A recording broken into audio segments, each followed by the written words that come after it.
Assalamualaikum warahmatullahi wabarakatuh. Kembali lagi dengan saya, Samsurijal SPD, calon guru penggerak angkatan 10 dari Kabupaten Nunukan, Provinsi Kalimantan Utara. Di video ini, saya akan memaparkan kesimpulan dan refleksi pemikiran Ki Hajar Dewantara pada modul 1.1 koneksi antar materi. Pada dasarnya, pendidikan dan pengajaran tidaklah sama. Mengapa? Karena pengajaran adalah bagian dari pendidikan. Sedangkan menurut Ki Hajar Dewantara, pengajaran adalah proses pendidikan dalam memberi ilmu untuk kecakapan hidup anak secara lahir dan batin.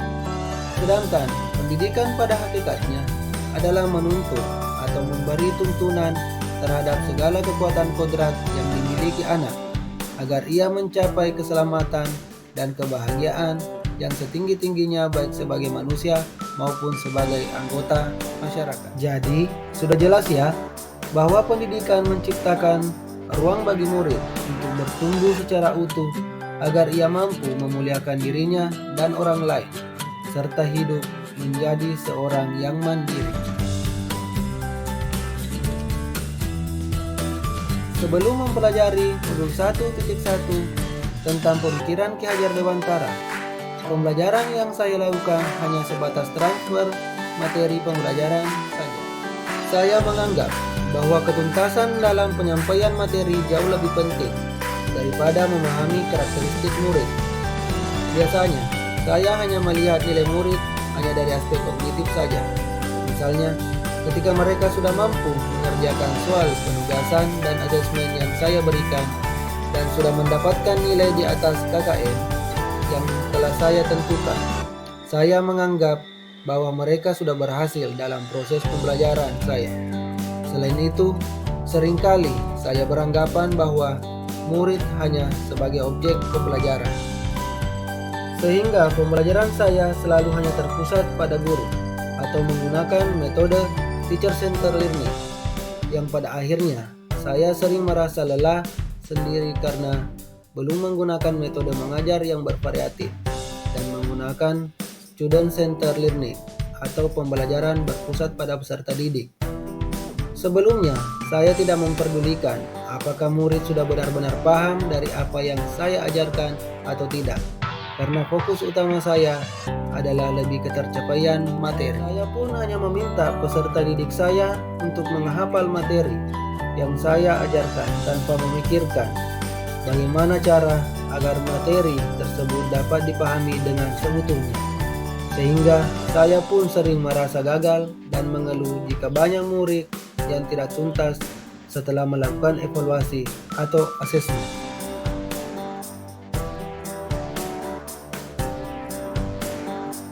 Namun, setelah mempelajari modul 1.1 tentang pemikiran Ki Hajar Dewantara, saya menyadari bahwa apa yang saya pikirkan hanya seharusnya saya melakukan proses pembelajaran secara menyeluruh. Bukan hanya aspek kognitif saja, namun juga afektif, psikomotor, spiritual, sosial. Perlu kita ketahui bersama, murid bukanlah sebagai objek pembelajaran, melainkan subjek pembelajaran. Artinya, murid memiliki kebebasan untuk berekspresi, mengemukakan pendapat, dan berkreasi sesuai dengan metode atau model pembelajaran dengan media yang tepat. Dan guru seharusnya sebagai fasilitator dalam pembelajaran. Dalam hal ini, guru pun harus ikhlas dan penuh kesabaran dengan segala ketulusan hati agar terwujud pembelajaran menyenangkan dan berpusat pada murid. Selain itu, saya juga harus mempelajari karakteristik murid karena setiap anak dilahirkan dengan kelebihan dan kekurangannya masing-masing.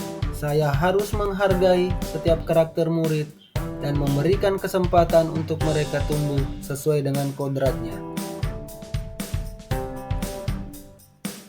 Hal-hal yang dapat segera saya terapkan dalam pembelajaran di kelas saya antara lain merancang pembelajaran yang interaktif dan menyenangkan dengan melibatkan murid sesuai dengan metode Student Center Learning atau pembelajaran berpusat pada peserta didik.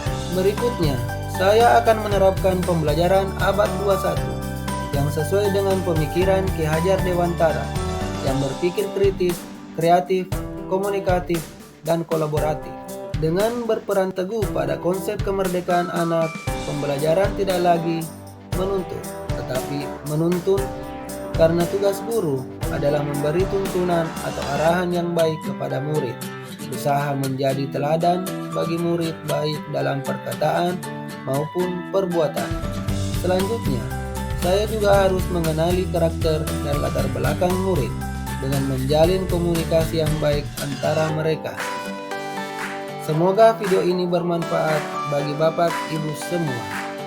Wassalamualaikum warahmatullahi wabarakatuh dan terima kasih.